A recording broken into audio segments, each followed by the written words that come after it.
Are you buying in this market? And if yes, what kind of stocks are you buying? Good afternoon, Surbi. So, Surbi, I'll answer that question after having a brief view on what is the current state of affairs. The current market sentiment is of pessimism and panic. The breadth of the market has collapsed.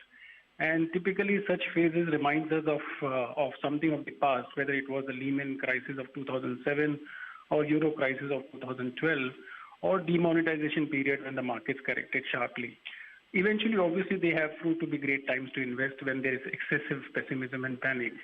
Now, market is clearly becoming impatient on the fact that it is expecting some government hopes to stimulate the economy.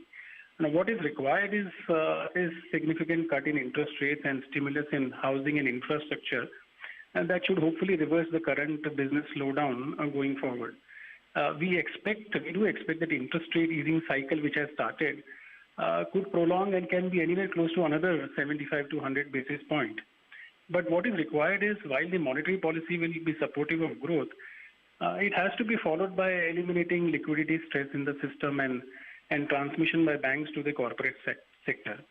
So yes, the current phase clearly reflects exaggerated reaction in the small and mid-cap side of the market, which is leading to bargain valuation. In fact, we did some analysis on the screener, and many companies are available now at 8 to 10 times their sustainable cash flows, leave apart the price to earnings multiple of close to 3 to 5 times. So a lot of negativity is built into the price.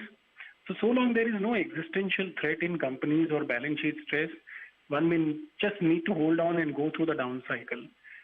Such stress phases do mean revert, as potential of many businesses or companies are far higher than the current state of affairs. Dhiraj, the only question is that we don't know how long this period can last, right?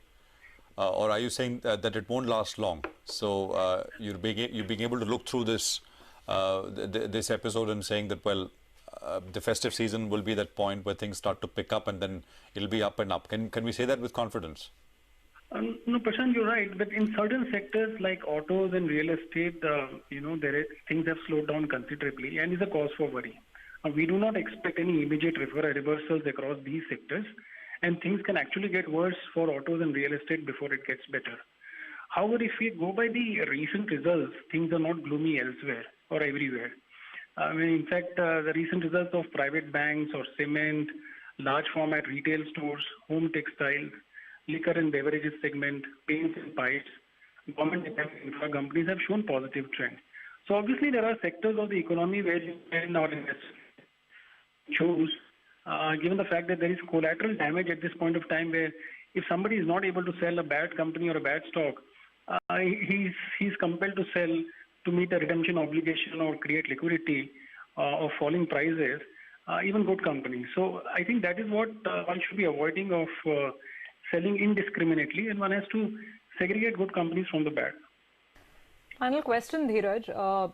The market has been gripped by such fear and panic that even the large cap blue chip financials are now falling. I mean, these were the pillars of the market for so long. Does that worry you? And how do you look at some of these nifty behemoths, these big financial stocks? Now, so we'll have to actually again segregate between private banks and NBFCs in the large case. I don't think there are too many large NBFCs available, but private banks obviously are coming out of a prolonged bad corporate NPA cycle, and things can relatively be better going forward.